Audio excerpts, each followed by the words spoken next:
Hey skiers, I'm Jeff from skiessentials.com. And I'm Bob. Happy Friday.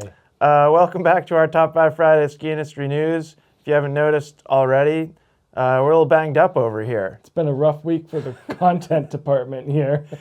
Yeah, these weren't accidents. They were planned medical procedures.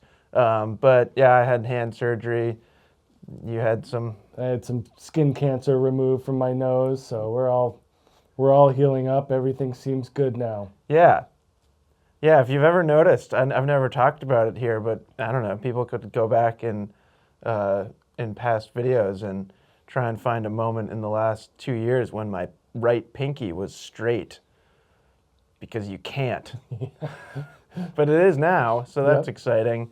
So yeah, it's been, gosh, like a month since I've done a Top 5 Fridays. Yeah, Matt's done great filling in for you, though. Yeah. Been fun having him. Yeah, a lot of positive comments about Matt, which is great. Thanks to Matt for doing that. Also, while we're on the topic of Matt, Matt's probably on a plane right now coming back from Denver, where he was visiting the BOA headquarters and learning all the nitty-gritty BOA details. So yeah, by process of elimination of our ailments, Matt got to go to Colorado and check out BOA. Yeah, so I'm excited to kind of pick his brain when he gets back. You know, we'll do some content around it, but even just personally, I'm like, I can't wait to just talk to him and be like, all right, what'd you learn? Right. Yeah, totally. So anyways, in other news, we skipped a comparison this week. It's already filmed. That's the 100 millimeter all mountain ski comparison. It's just really hard to edit video right now. I'm going to get this up, and I'm hoping next week I have a little bit more freedom. Some more clicking power. Yeah. Yeah. We'll see. I think that's all I got, Bob. I can't write, so Bob took notes. And, I did the writing today. yeah, but good to be back, and yeah. Yeah. Well, you want to do some news? I sure do. All right. Well, not a whole lot going on with American-oriented news. We're pretty international this week. I noticed that was a theme, yeah. First one up revolves around LAAX in Switzerland. Pretty monster ski resort area that looks awesome. Every time I see it, it looks like a place I want to go visit. Couldn't agree more. Back in 24, way back in 24, they were in talks with Vail, or Vail was expressing interest in acquiring the operations of LAAX. That has since fallen by the wayside, and they were basically purchased by local municipalities. You always voice your favorability of municipal-owned ski areas. Well, I got a big one for you, Jeff. I think it's kind of cool. I feel like this is too big for me to have a really strong opinion on, though. Well, when is too big, I don't know what I'm trying to say. I don't know. Matt and I covered Gunstock on one of the top fives, which is the municipal-owned area, which we thought of you. But basically, and there's a lot of details involved here, but the towns of LAAX, Flims, and Falera will basically take over the resort operations. These three towns formed a company, and I'm going to butcher this, called Finans Infra, who bought the operations from the company that already owned it. So Weiss Arena Berghanen. I'm sure that was perfect. I'm sure that was perfect. But basically, the Weiss company is going to lease it back to Finans to operate it. So there's a little bit of, square dancing involved here in the operations and ownership of the resort. But basically, these three towns that own this company are going to now continue to operate it. So they took it over. They bought it. They own it. I think I understand. Okay. There's always like that third company in these deals that gets it very confusing. I did enjoy your square dancing analogy. Yeah, well, that's as good as I can do. And then interesting to note that, this is another European resort that Vail wanted, but it didn't materialize. Yeah. Maybe opening doors for Icon, Altera, who seem to focus more in just selling that membership, that pass versus total resort operations. So, who knows? We've talked about the acquiring of European resorts by Vail and Altera, and it seems to me that the Altera model works better for a lot of these European resorts. Yeah, that's my takeaway too. I don't remember. It was probably the last time that I was here we talked about it. I don't remember exactly the context. But yeah, so good for the municipalities surrounding the LAAX region of taking over a huge and what looks to be a gorgeous area. Yeah, always like incredible park skiing Yeah. content coming out of there. They just build a park anywhere. That's why I've always wanted to go there. But then, like all the surrounding mountains look super cool. Yeah. Maybe someday. Speaking of Vail, we have news out of the headquarters that they are down for the second year. So both skier visits and pass sales are down about 3% for 2025. So in the most recent, Q4 meeting with the shareholders, the new old CEO Rob Katz informed those shareholders of a slight downtick in those things, and I guess that could be expected with a change of leadership from Kirsten or Kristen. I've done one of those Lynch. two. Yeah. I've already forgotten as well. All right. You mean like the 3% down? Yeah. I mean, I guess it's not surprising because like we already knew that they decided to change leadership. Is Right. that what you mean? Well, it gives him a good reason to be like, we got to wait a year because I just started. To those aren't, assuage the shareholders. Those aren't his numbers. No, those aren't his But also, numbers. like, I assume you're going to get to this, but I don't think it doesn't seem like shareholders should be that upset. Well, no, revenue is still there, but Yeah. that's because they keep slightly raising prices. Yeah. Yeah, I think it's early to see, and with him regaining control, hopefully changing course. Sounds like, in addition to like that, what is it?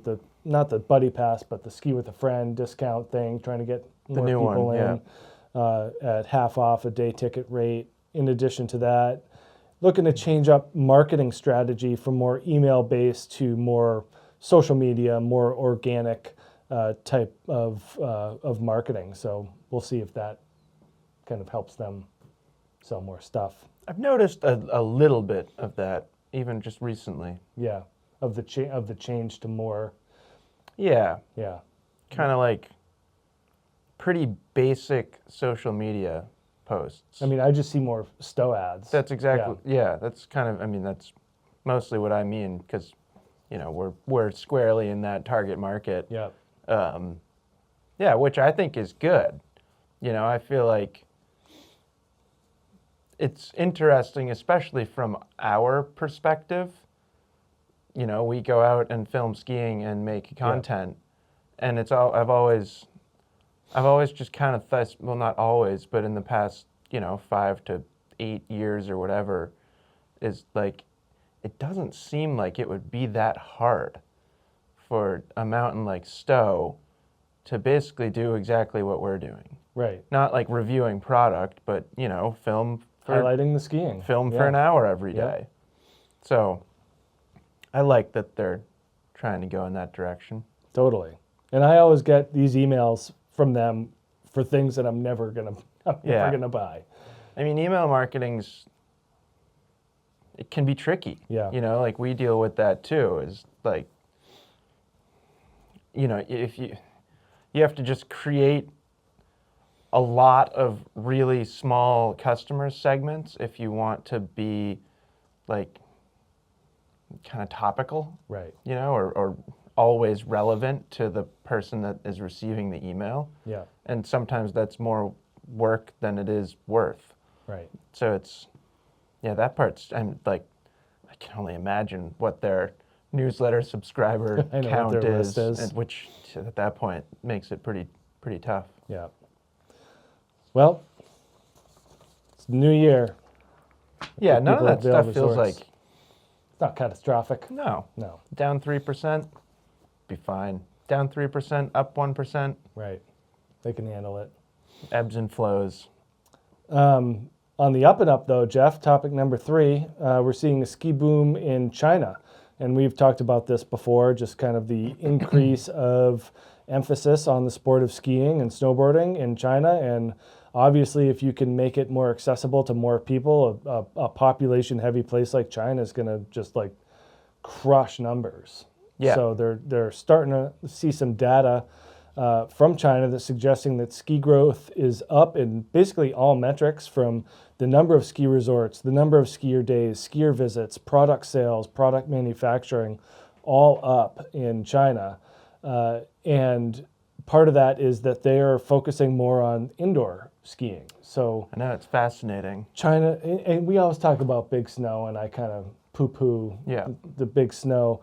But then you start to see some of these indoor places in China that are opening Well, I up. don't think Big Snow American Dream is going to get a FIS certification. No. But you start to see, like, images and videos coming out of these modern indoor resorts, and they're pretty impressive. It's kind of like bittersweet, Yeah. because it's like, it's hard for me to not think that that is at least somewhat of a snapshot or a glimpse into the future of skiing. Yeah, you're right. You might be right. They're not making more mountains. Right. We've talked several times about how it can be challenging with like federal land and just all the like hurdles of opening a new ski resort. But if you're just build it, like, right.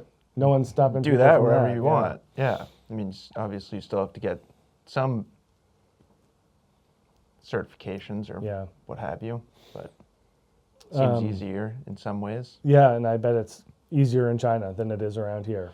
Also, I've never really thought about it, but like when I first think of building an indoor ski resort, it just feels like it would cost so much. Yeah.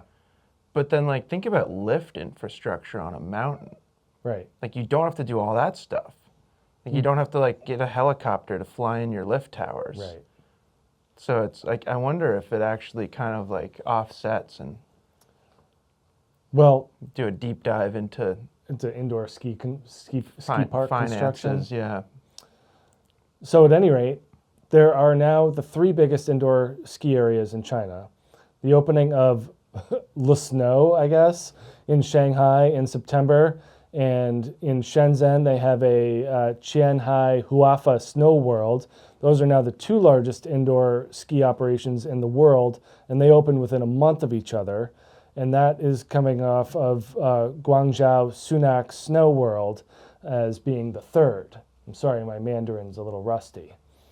But now these 3 places meet FIS standards with the hope of attracting more athletes to the ski athletic pipeline. Yeah. Now, I don't think that they are homologated to host FIS events. Yeah. But the FIS is certainly certifying these places and hoping to bring them up to their standards to attract more people. No, it's pretty interesting, isn't it? That, like, you could be basically raised in an indoor scene and become an Olympic skier.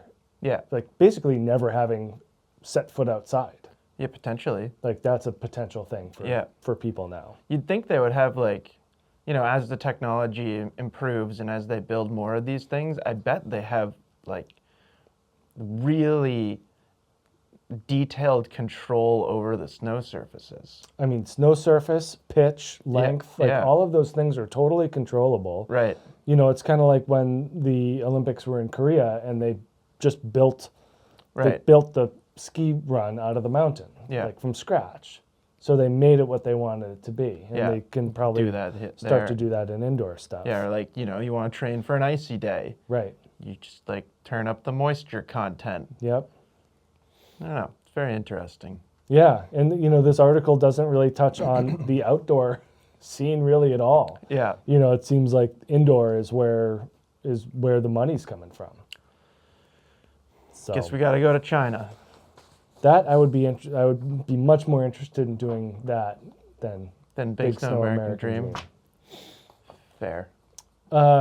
keeping in that general area, we're going to talk about Kazakhstan for a second, and this is more of an outdoor-oriented topic. So they're looking to develop ski areas close to their Almaty city, I believe is how it's pronounced. Yeah, I'm sure you've been spot on all your pronunciations. Just 100% today, I'm sure. Yeah. So basically, there's a lot of big mountains in the southern portion of Kazakhstan, kind of bordering on the northwestern Chinese border. And there's currently an area of smaller ski areas, including Shimbulak as the biggest, which currently features 9 lifts and almost 3,000 vertical foot drop, which is pretty good. And now the government is teaming up with resort planners PGI to look at transforming the region to basically incorporate 8 current areas into one big zone. So kind of following a European model of connected ski areas, and soon to be Utah, I'm sure, where they're all. Oh, I thought you were going to say soon to be Stowe and Smugs. Smugs, sure, I'll start that. Start the rumor mill. Yeah, I'm not opposed. So yeah, they're basically looking to run these smaller areas all together. Ultimately, looking at being able to have 34,000 skier visits a day, which is a ton. It's a lot. And over 300 kilometers of trails. And I think it's going to be mostly moderate, beginner, intermediate stuff. The mountains go up from there, but I think that's a longer term goal. But amazing mountains. If you kind of get into Google Maps and click on the different pictures, it looks like a mix of like Snowbird and then more mountains, like Snowbird, but then Alps. More. Yeah. Yeah. Like it's a pretty dramatic landscape. So, interesting. And then the distance to Almaty, that city, is pretty close. But they certainly have their sights set on bigger markets like China and India for target markets. So Kazakhstan on the up and up. Can you do Google Street View? Did you try that? Can you drop your little character and explore around? Well, you can get right on there. They have a chondola. Can you get on the chondola? Yeah, you're on the chondola. Can you ride the chondola? Actually, no, you can't move up and down. That's very upsetting. Yeah, I was sad about that. But really, really nice landscape and scenery. Well, I know what I'm doing tonight. Moving on to edits here, we have number 1 from Scott Gaffney. We have a 2025 season edit. He skis out in Tahoe, from the TGR fame, and he's a Reckoner KF guy. Did you notice that? I haven't watched it yet. Yep. That's not. That's moderately surprising. That's a Tahoe daily. Yeah. It appears. It's a great ski. Yeah. I really enjoy it. Certainly not for everybody, but yeah, it would be awesome out there. Yeah. Number 2 here, we have Alaskan Dreams from TGR. It's basically a 5-minute segment from their 30th film Pressure Drop, which mainly focuses on their time spent in Alaska. They're just really good at finding crazy-looking mountains. I found that's their strength. And putting really skilled skiers on top of them. Yeah, making it very visually impressive. Yeah. Number 3 is Rapid Fire Episode 1 from Molly Noyes, who we've talked about before on this program as completing 93 iconic Utah ski lines at the shooting range or shooting gallery, I forget which one. But basically, this is a weekly episode show from her, so 1 new episode every week for the next 10 weeks. So this is episode 1, chronicling her adventures of this pursuit. So pretty cool. And number 4, we have Mandala from Commensal Bikes featuring Killian Braun. Mountain biking through Nepal, and very interesting. The light is blinking. Yeah, I don't know what that means. Oh, okay. Should I keep going? Probably. All right. Mountain biking through Nepal and exploring that culture, and mountain biking on trails that aren't really mountain bike trails. Perfect. Thanks, Bob. Yep, my pleasure. I'm going to go see what that blinking light is. All right. Hopefully we don't have to refilm the end of this. But anyway, it's good to be back. Thanks to everybody for watching. Look out for all mountain comparison next week. Huh? Got anything else? No, that's it. All right. We'll talk to you soon. Bye.